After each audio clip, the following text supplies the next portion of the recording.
Benoît Chaumont nous a rejoint, bienvenue à vous. Bonjour. Votre documentaire co-réalisé avec Karim Rissouli s'appelle « C'était écrit, la démission de Bouteflika ». Vous revenez sur cette page de l'histoire contemporaine algérienne. Ça fait tout juste 2 ans, le 2 avril 2019, donc Abdelaziz Bouteflika apparaissait à la télévision, fragilisé, malade, pour se retirer. Donc on regarde un extrait.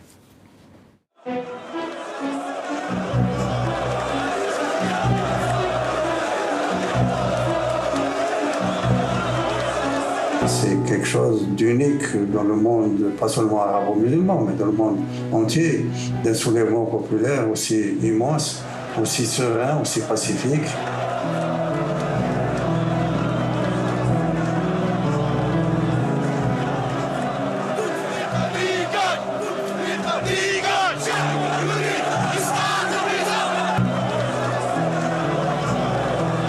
Aucune institution de la République, fût-elle l'armée nationale populaire, ne peut faire une bouchée de moi. Je suis l'Algérie tout entière. Je suis l'incarnation du peuple algérien. Benoît Chaumont, un mot d'abord sur ces propos d'Abdelaziz Bouteflika. C'est vrai que beaucoup découvrent cette image. Pour lui, en fait, les Algériennes et les Algériens étaient des sujets, des obligés. Oui, alors ça se retourne quand même contre lui aujourd'hui parce que, donc, il vient de dire l'Algérie, je suis l'Algérie tout entière. C'est quasiment l'Algérie tout entière qu'il a réussi à mettre dans la rue 20 ans plus tard. Il y a 2 ans, c'était en effet les hommes, les femmes, les laïcs, les religieux, les bourgeois, les quartiers populaires. Toute l'Algérie était finalement dans la rue. Pour dire non à quoi pour dire non au 5e mandat. C'est ça qui a fait partir le mouvement. C'est cette tentative de Bouteflika, ou plutôt de son clan, de se présenter pour un 5e mandat. Il en avait déjà fait 4, le 4e on l'a pas vu. Il était très affaibli par 2 AVC. Quand il se présente quand même en 2014, il est déjà très faible et très malade. Et 5 ans plus tard, il tente de se représenter et d'ailleurs il est même pas là.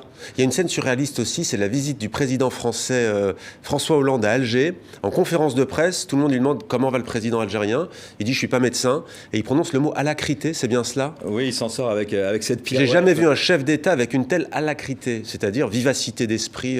Et donc oui, les journalistes qui étaient sur place qui me racontent dans le documentaire personne ne savait ce que ça voulait dire alacrité. Même les Algériennes et les Algériens sont allés regarder. Non, moi j'y suis allé aussi. J'ai appris le mot hier personnellement regardant le documentaire. Faut être honnête. Et ça veut dire vivacité d'esprit. Mais en fait, avec cette pirouette, François Hollande évite de parler de la réalité de l'état de santé de Bouteflika. Cache en fait. C'était écrit, c'est pour ça. Là, c'était vraiment la goutte d'eau, comme on dit, qui fait déborder le vase. Les Algériennes, les Algériens l'ont senti comme une humiliation. Oui, c'était plus possible. Vous le savez, l'Algérie a pas réussi, ou le printemps arabe des pays voisins n'est pas arrivé jusqu'en Algérie. Mais là, en fait, ils ont dû. Ça a explosé, en fait. Il n'est pas arrivé en Algérie à ce moment-là, en 2011, et c'est ce qu'on disait ici même à l'époque dans notre émission, ce que nous disaient les Algériennes et les Algériens qu'on invitait. C'est ce que vous rappelez dans le documentaire, c'est que le pouvoir à l'époque joue sur la carte de ce qu'on appelle la décennie noire, la guerre civile, le terrorisme, en diffusant à la télévision des images choquantes pour dire regardez ce vers quoi on tend si vous continuez à manifester. Si le pays est déstabilisé, oui, on peut se retrouver à revivre ce que vous avez vécu pendant ces 10 ans de guerre civile. Et en effet, la propagande fonctionne à ce moment-là, puisqu'ils diffusent tous les soirs à 20h quasiment un documentaire qui remonte les atrocités de cette guerre civile algérienne. Sauf que quand éclate le Hirak, la plupart n'ont pas connu, vous le rappelez, il me semble 50% de la population algérienne a moins de 30 ans, il me semble, donc beaucoup n'ont pas connu cela. Il y a quand même aussi dans votre documentaire une question que je trouve très intéressante et qu'on n'aborde pas assez souvent. On dit en général que les manifestants du Hirak veulent la fin de ce qu'on appelle le système, autre, mais on ne prononce pas souvent le mot corruption. La manière dont, en fait, cette corruption, le pillage des richesses de la nation a été érigé, au fond, en système. Et vous l'abordez notamment à travers cette autoroute gigantesque. Alors ça, c'est un exemple assez fascinant dans le monde. Racontez-nous. C'est l'autoroute Est-Ouest, que les Algériens appellent l'automout. Mout, ça veut dire mourir. Ouais, la mort.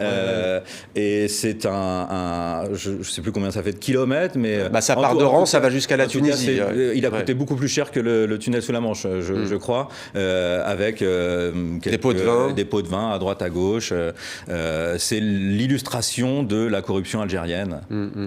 Qui a fait partir Abdelaziz Bouteflika, selon vous? Vous l'avez dit, bien entendu, ces millions de femmes et d'hommes, de jeunes, de personnes âgées, mais difficile, bien entendu, et vous le remontrez dans votre documentaire, de pas dire que l'armée a sifflé la fin de partie, les militaires en tout cas. Ils n'avaient plus le choix en fait. Il y avait des millions de personnes qui manifestaient toutes les semaines en Algérie. Donc à un moment, Gaïd Salah, le tout-puissant Gaïd Salah en Algérie, s'est dit qu'il fallait faire quelque chose. Donc oui, il a mis la pression sur le clan Bouteflika pour qu'il démissionne.